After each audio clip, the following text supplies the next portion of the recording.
And here's the harsh reality that we need to come to on this Thanksgiving Day. You cannot find common ground with people who live on lies.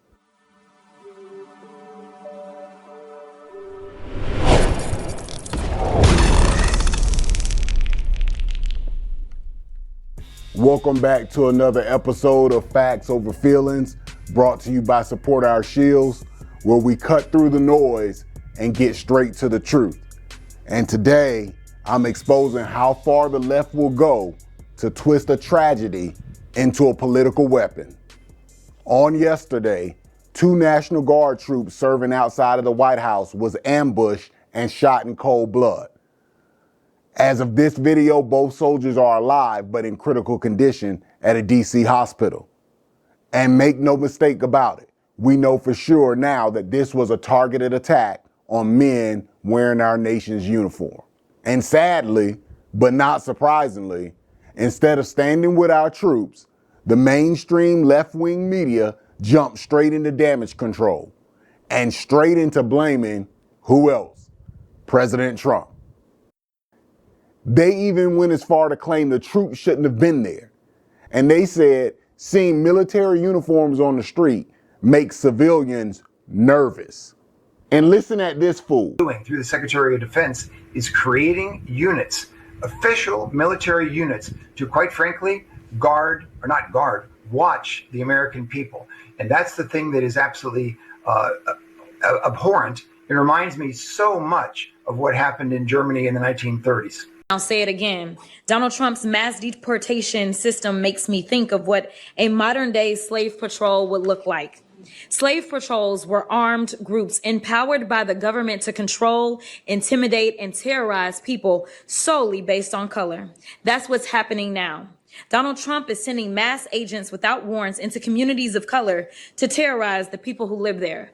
What? You heard that right. These ass clowns actually compared the National Guard to Nazi Germany and slave patrols. Yes, that's what they really said. This isn't journalism. It's pure propaganda. Every time violence is committed against conservatives, law enforcement, ICE, or the military, the left runs to the same script. Don't blame their radicalization. Don't blame their own hateful rhetoric. Blame Donald Trump. This is the same thing they did after ICE officers were attacked, bomb threats were sent, and officers were assaulted. They sit back and demonize these agencies for years and then act shocked when someone acts on the hate that they promote. I will go and take Trump out tonight. They're still going to have to go out and put a bullet in Donald Trump. Show me. You know, this shouldn't have to be explained, but you can't spend years trashing ICE, now mocking the National Guard, calling federal officers fascists, and then pretend that you give a damn about them when they get shot. Demon-crap politicians made it fashionable to hate the people who protect this country. And now their own words are continuing to bear violent fruit. They're trying to blame everyone but themselves, even before the suspect's background was known, and now we know that he is over here from Afghanistan under Biden's failed leadership. But that didn't matter, because their Marxist minions in the media rushed to justify the attack. MS Now journalist Ken Delaney is facing backlash for his on-air reaction to the violent attack. And then they suggested that the National Guard presence was provocative.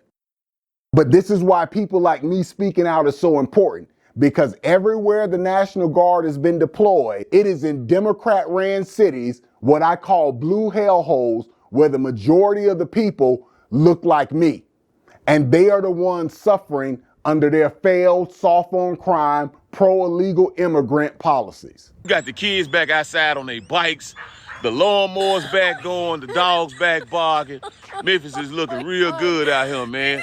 You ain't got to worry about no pow, pow, pow. You ain't got to worry about no ducking. You ain't got to worry about them fins doing all that old shit.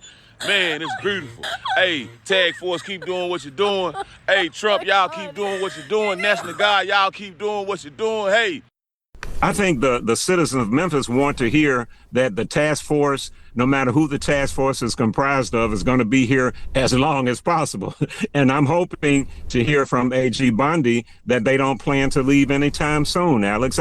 There is no downside to the steep drop in violent crime that we're experiencing in Memphis. There's no downside to a decrease in crime. And again, Alex, I don't think most Memphians are opposed to either the task force or the National Guard. I think a few people are opposed, and some in elected office who have other, perhaps, motives in being so publicly critical. But see, they're masters at shifting blame and false narratives, because they even implied that the National Guard might shoot civilians.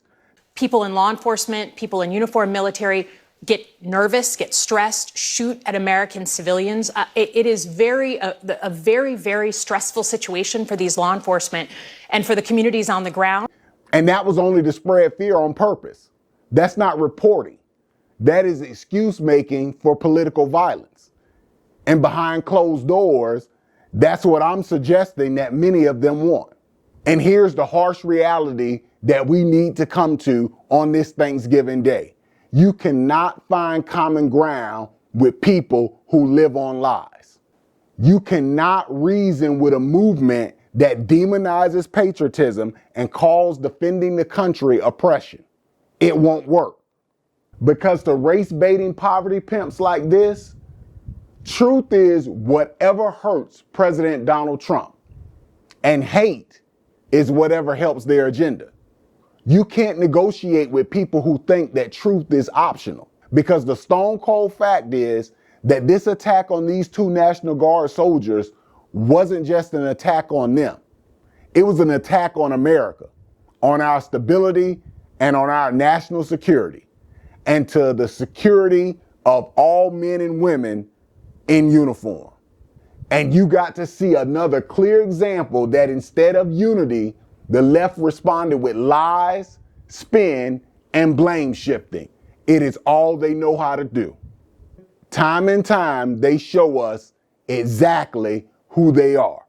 And it is my prayer on this Thanksgiving that more Americans start to wake up to that very truth. So that's a wrap for this edition of Facts Over Feelings, brought to you by Support Our Shields. If you've been redeemed by the King of Kings, and if you are thankful for this nation and the freedom that it brings, then I'm your brother, no matter your color. But remember this, as we have learned today, life isn't always fair, but God is just. Happy Thanksgiving and be blessed.